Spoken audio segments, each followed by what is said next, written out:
welcome to the weekly current affairs class. Today we will be dealing with the topics from security and society. So our first topic that we are going to deal with is, you must have read it in the newspapers, regarding scheme for economic empowerment of DNTs. In this particular section we will see what is this scheme, what are its components.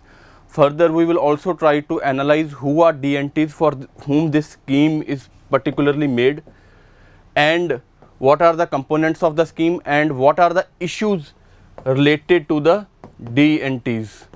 These are the three things that we will be dealing with in detail with respect to this particular section here. So before going on to the scheme, seed scheme, first of all let's understand what is DNT or what are DNTs.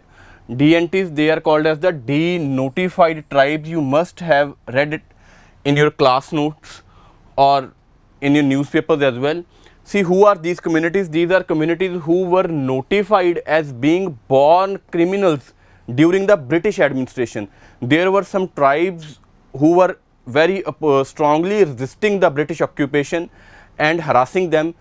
Because Britishers were not able to properly deal with them, they were classified as born criminals during the British regime under the Criminal Tribes Act of 1871. So these are the Denotified Tribes. How they came to be as known as Denotified, we will also see that.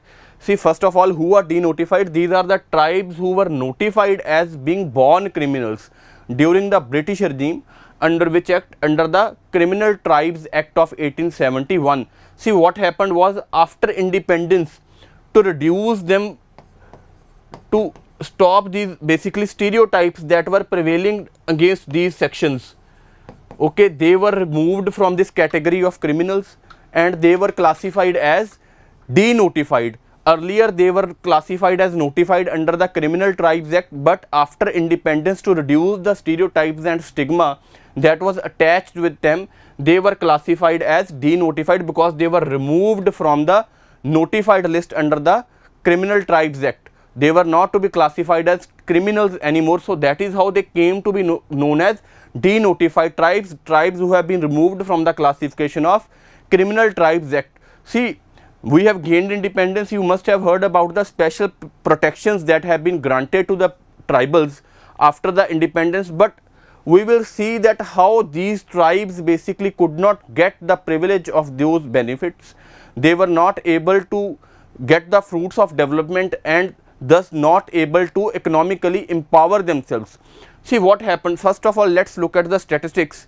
Statistics state that at least 10% of the population of our population is denotified and nomadic tribes. This is in accordance with the Reinke Commission that was set up by the government in 2008, who states that status of this tribes is 10% of our population and comes to around a number of 10 to 11 crores approximately on the 2001-11 census.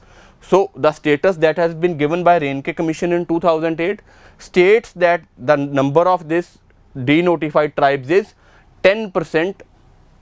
Okay, so what is the problem, basic problem that is we have, that the denotified tribes have to deal with? See, first of all, they have been subjugated, persecuted and neglected because over the long period of time they were classified under the Criminals Act.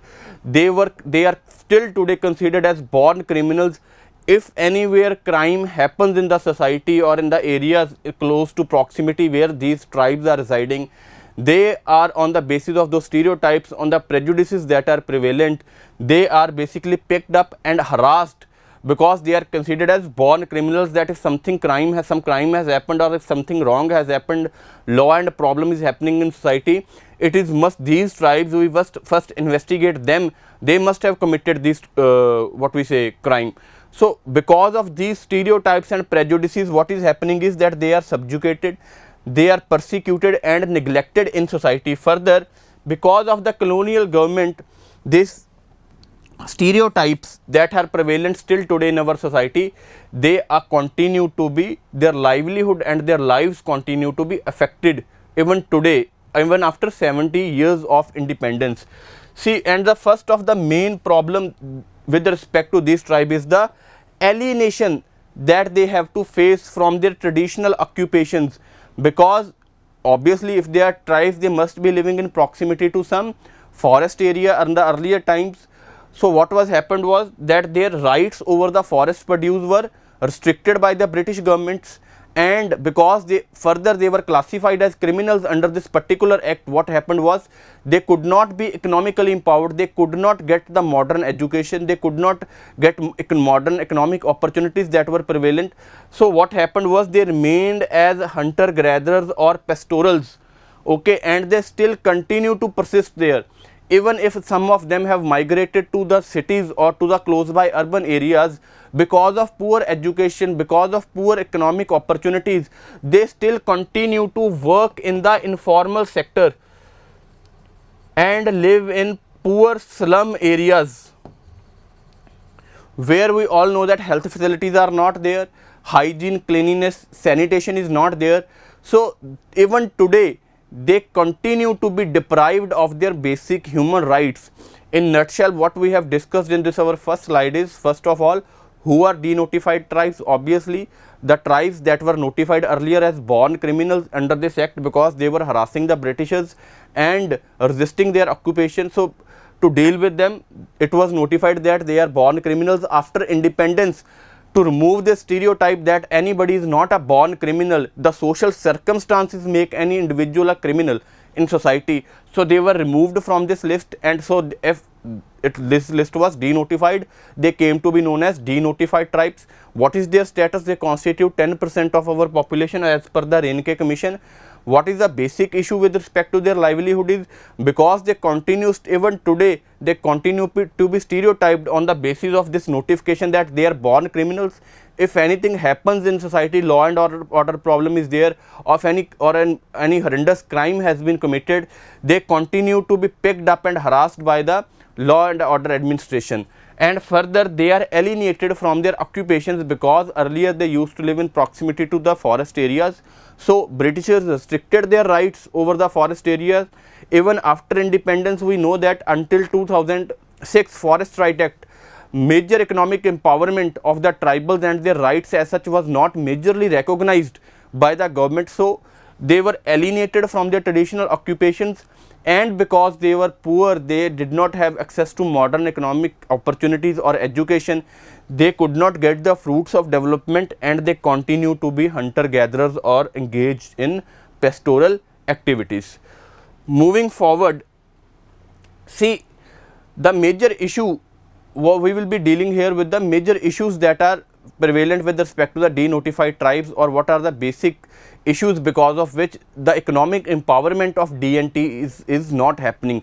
See, first issue is these tribes have escaped the attention of our constitution makers. How? Because they did not get the status of scheduled castes and scheduled tribes. There is a separate classification for them, that is we are calling as denotified tribes. We know that we have specific benefits or specific protection with respect to scheduled castes and scheduled tribes, like we have schedule 5 is there, schedule 6 is there, we have affirmative action is there for the scheduled tribes and scheduled castes. But these tribes, DNTs, they do not come in the categories of neither SCs nor STs. So they do not get the benefits that are provided by the constitution for the economic and social empowerment. This is the first issue. Second issue is, it has been the inconsistencies that have been hindering the seed application.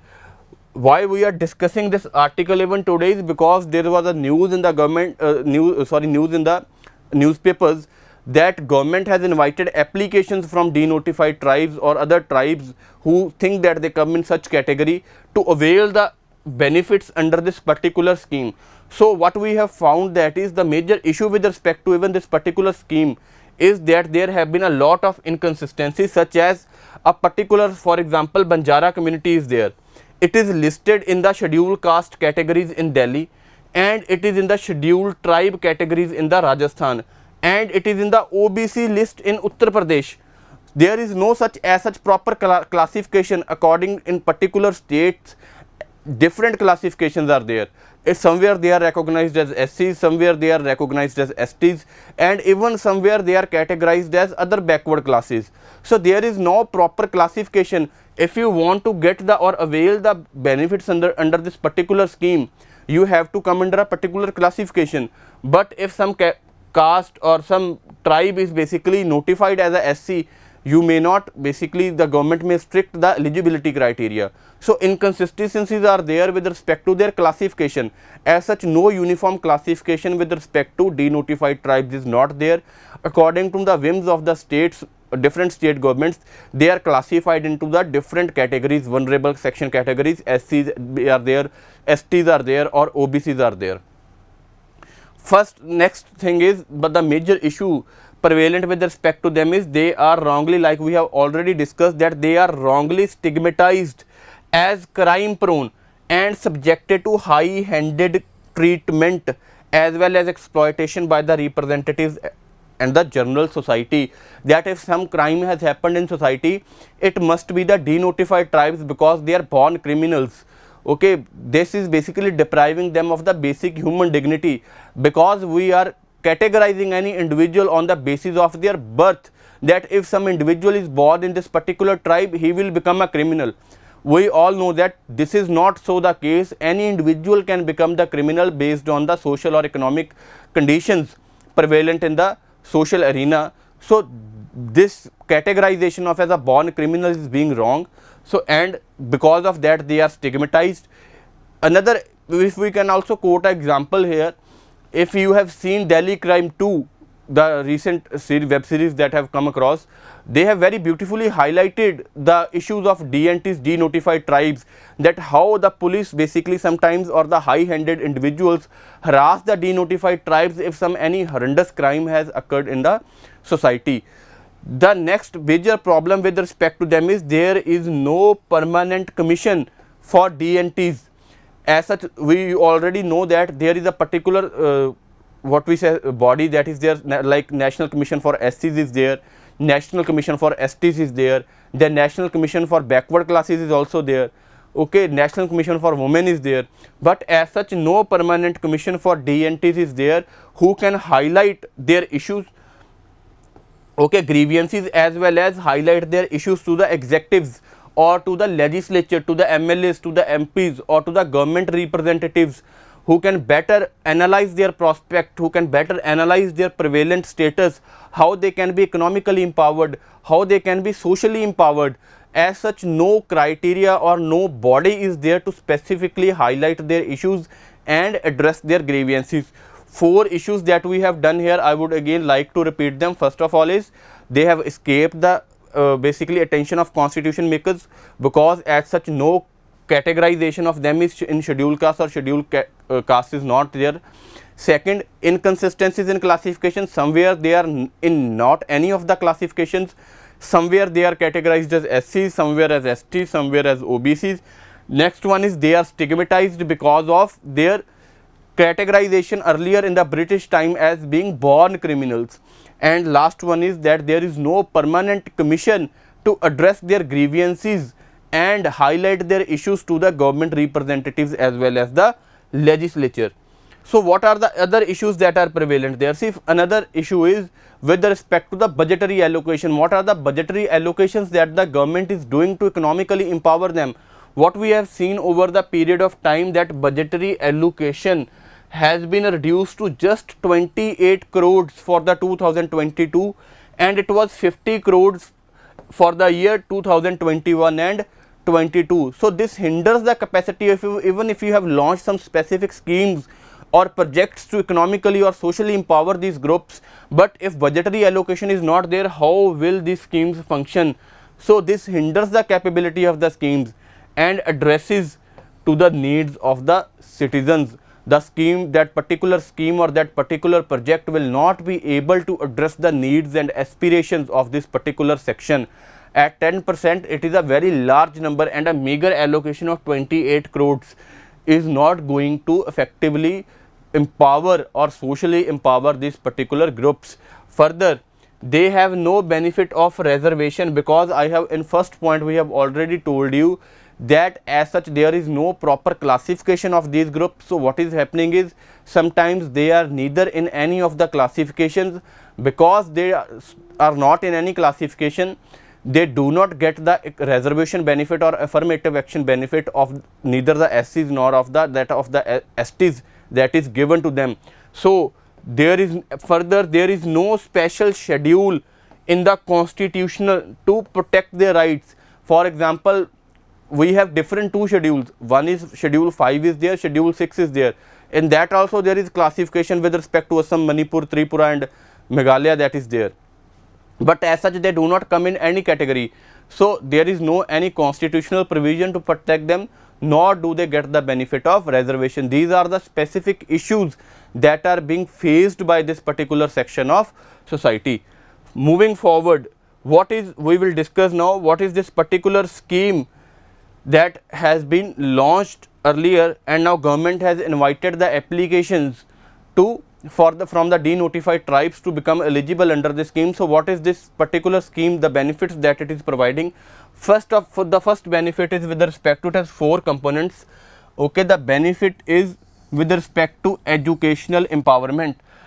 You must have studied in your classes that to economically empower or to socially empower any category or any vulnerable section of society, the best way is to educationally empower them, because if there is education, then there will be skills. If there are skills, then you will have a job. If you will have a job, then you will be having more income. Further, with education you will have more awareness with respect to your civil and political rights. That is how you can economically and socially empower the particular vulnerable section of the society. So in educational empowerment, the government has stated that we will be providing free coaching to students from these communities for civil services. This is the first component. Second is we will be considering special privileges for services or entry to the professional courses like medicine is there, engineering is there, MBA is there, etc., or if any other educational category you want to join. Next benefit is under the health insurance. Government provides to empower or to improve their health indicators, because already they are poor, and they are economically backward. They do not have access to health infrastructure, and government aims at extending the government infrastructure to improve their health indicators. And for that, government has stated that our health insurance programs, that is Pradhan Mantri Jan Arogya Yojana of National Health Authority, the tribes that will be eligible under this seed schemes, they will have health insurance under the PM Jan Arogya Yojana, and thus can be protected from any health disease or any health emergency that they are facing or that is prevalent within a particular family. Next thing is to improve their livelihood. How the livelihood can be improved? By supporting income generation, by providing economic opportunities. If through economic opportunities they will be getting the jobs, and through jobs they will improve their income, and when the income will improve, obviously their quality of life will also improve. So government aims to improve their livelihood through the income generation. And last and the most important component is for any individual, and specifically for the marginalized or the vulnerable section of society, it is necessary that if you want to remove the slums, okay, or you want to basically restrict ill-planned development or the ill-planned infrastructure creation, it is necessary that there should be affordable housing provisions. Okay, and government aims to extend the affordable housing provisions to these denotified tribes through Pradhan Mantri Awas Yojana. So these are the 4 components of this seed scheme. Again I will repeat it. First of all is educational empowerment. Government has stated that can be done through by providing free coaching for civil services, by providing access to professional courses. Second one, to improve the health indicators, government aims to extend the insurance benefits, that is PM Jan Arogya Yojana. To improve the livelihood quality of life, government aims to support them through income generation activities. And to basically for affordable housing, government aims to extend them by the benefit under the Pradhan Mantri Awas Yojana. These are the 4 components of this scheme. Moving forward, see, if the question comes in your mains examination with respect to these denotified tribes, or what are the issues that they are facing, or they can ask why they are still educationally or economically basically backward, what are the reasons, or whatsoever question they may ask, you can always quote this particular commission, IDATE commission. Okay, it was set up specifically for the denotified and nomadic tribes in February 2014. Okay, to prepare a state-wise list of castes belonging to denotified and semi-nomadic tribes under the chairmanship of Bhikkhu Ramji IDATE. Okay, this specifically commission was evaluated, and what it specifically stated that it was tasked to evaluate the progress of the development of these communities in states, so that a systematic approach can be developed for the development of these communities.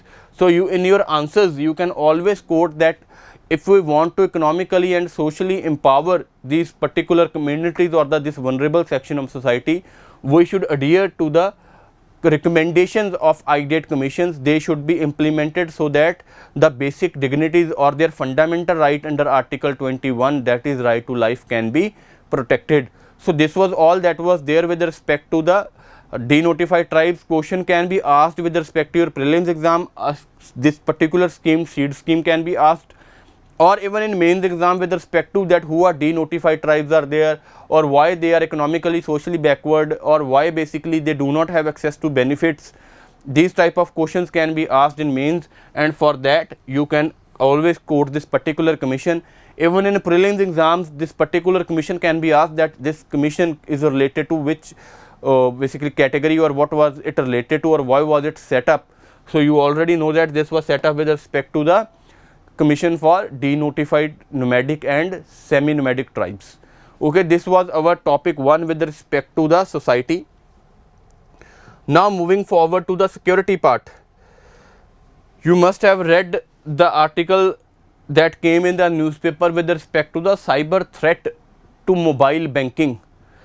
Okay, cyber threat to mobile banking. So, what this article particularly stated, that it talked about two things. First of all, one is a malware and second one is a Trojan.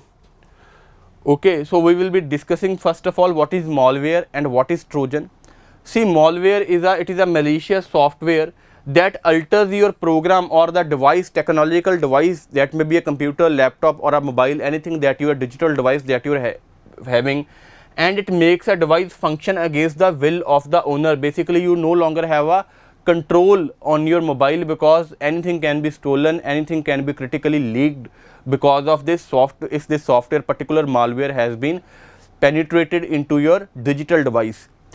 So, what is Trojan? Trojan, see, it is a type of malware. It comes under the category. There are different types of malwares, and one such category under them is the Trojan. So, what is Trojan? It is basically disguised first of all as a legitimate program. You will see that a particular program that is there, or a particular page that may be there, or a app may be there, you will see that it is a very legitimized as that I should download it or I should open that particular page, but it is disguised to look as legitimate. It contains some malicious software or virus, and what happens is when you download it or when you open that particular page, it steals information or crucial information from the mobile of the users. That is a Trojan. Trojan basically hidden in your computer device that you are not able to see, or even if you see that particular application or page, you will see that it is a legitimate program. There is nothing wrong in it. That is basically the name why that is there, Trojan. What are the examples of this? R2D2 was there, then Swiss Money Pencer was there. Okay, according to see the reports by Deep Instinct, a particular organization conducted the reports. It stated that malware attacks increased by 358% in 2020 against 2019. So, you can see the rapid increase in the number of malware attacks. You can obviously link with respect to the technology, basically emergence that is there, okay, or basically fourth industrial revolution that we are going through, that is basically because feature phones are a thing of a past. Everything is moving to a digital space, whether that is the services that are provided by the government, or whether that is the services provided by the private sector, or whether there is a critical information that is also stored in the digital devices nowadays. So that is why in aftermath of these technological developments, we see that the malware attacks have increased by 358%. So first of all, again, what is malware? What is Trojan? Malware is a program that basically makes the device function against the will of the owner. That device may be a computer, mobile, laptop, anything that may be there. Or what is Trojan? Trojan is one of a types of malware basically that is looked or made to look as a legitimate program. When you download it or when you open that particular page on the website, it penetrates into your digital device and it steals crucial information from the users. Moving forward, what more does this particular article stated? It also highlighted the process. Like I have already told you, first of all, what will happen is that if a user clicks on a link, that link may be provided to you through the email that is there, okay, or SMS may be there, any mechanism, a link will be sent to you, and when you will open that particular page, you will be redirected to a phishing page, and this phishing page will basically, it will steal your information by penetrating into computer. Whenever you will put the login details, that may be with respect to your social media, okay, or it may be with respect to your debit card or basically credit card details, okay, or any crucial information or any crucial login details regarding anything, or maybe with respect to your company where you are working, that maybe they have provided you some login details to log into their portals, any crucial information. Whenever you will log in your particular credentials, the attacker will get to know the user's device and login details because of this particular link program that they have sent to you. Because of that program or that software, malicious software that has penetrated into your digital device. Moving forward, see what are the issues, why this type of things keeps on happening, okay, what is the issue with respect to this? See, first of all is a lack of cyber security infrastructure. Our security infrastructure is not up to date with respect to the emerging technology.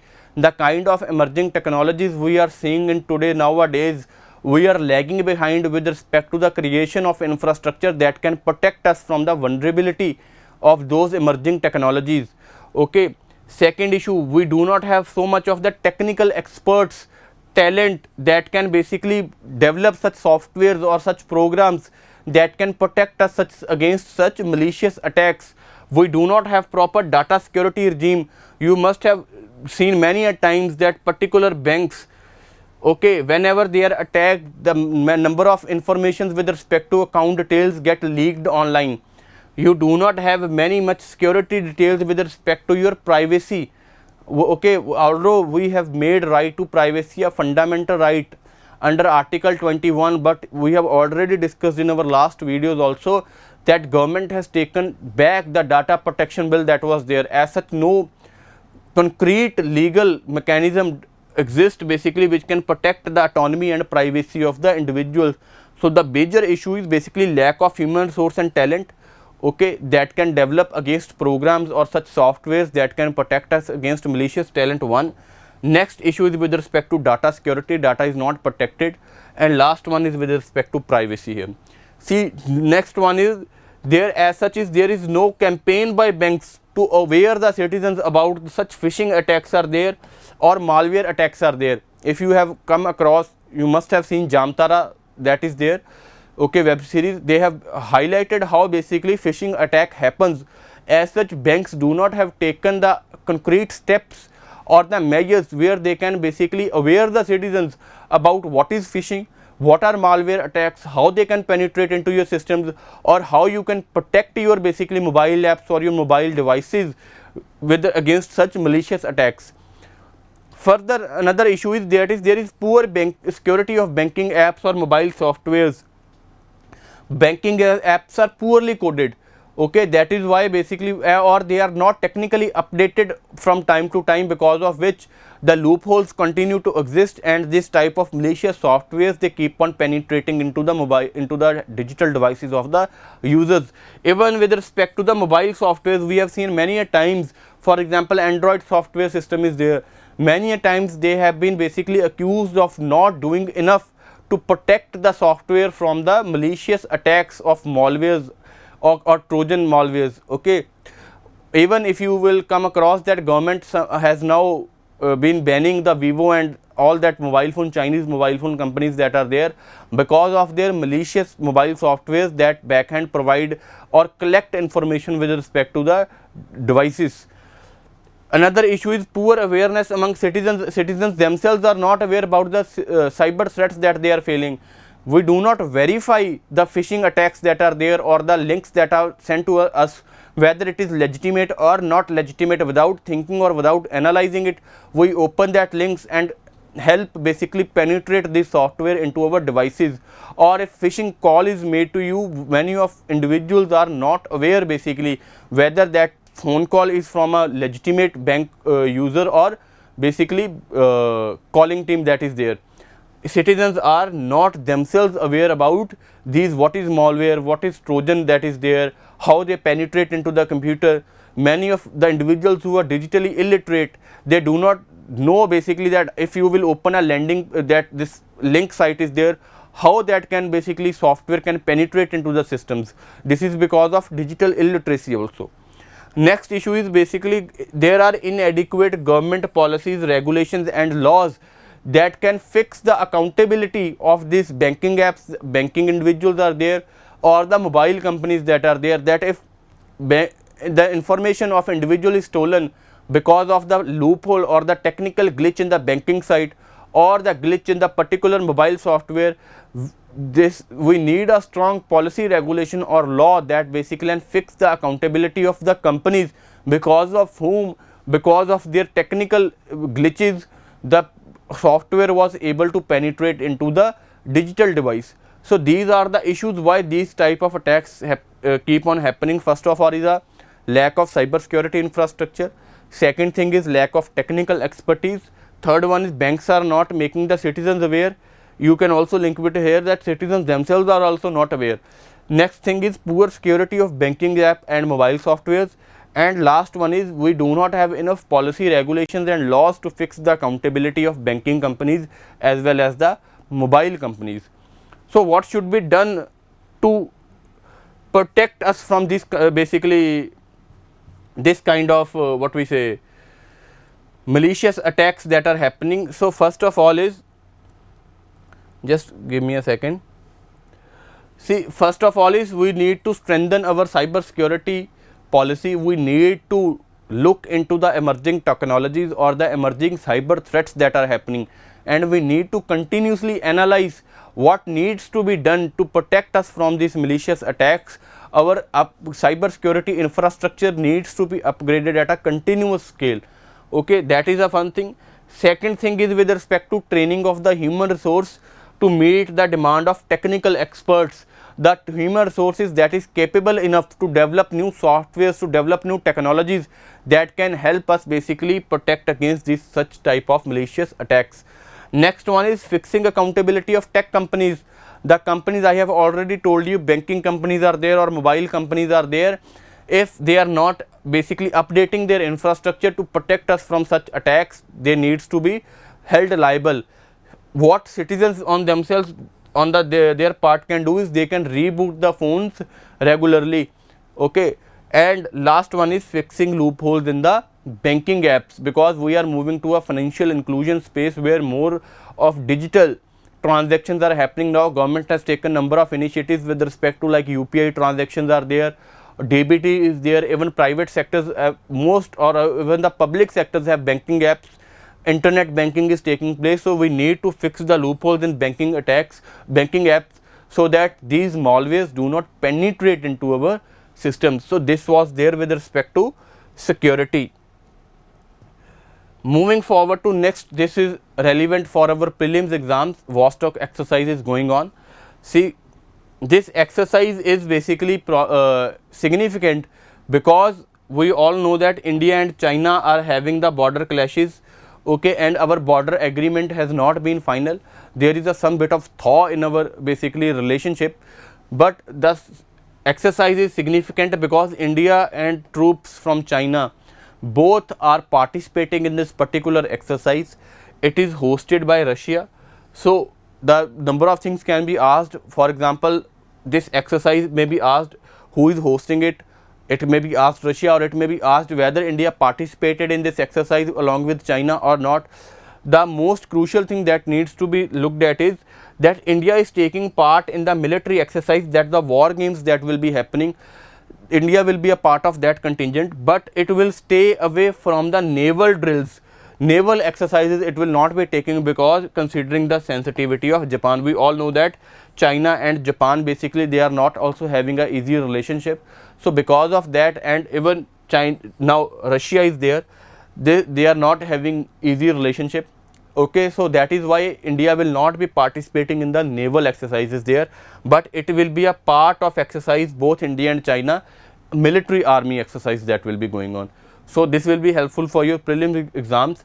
That was all that was there with respect to this week's current affairs from security and society. All the best for your future endeavors. We will meet next week.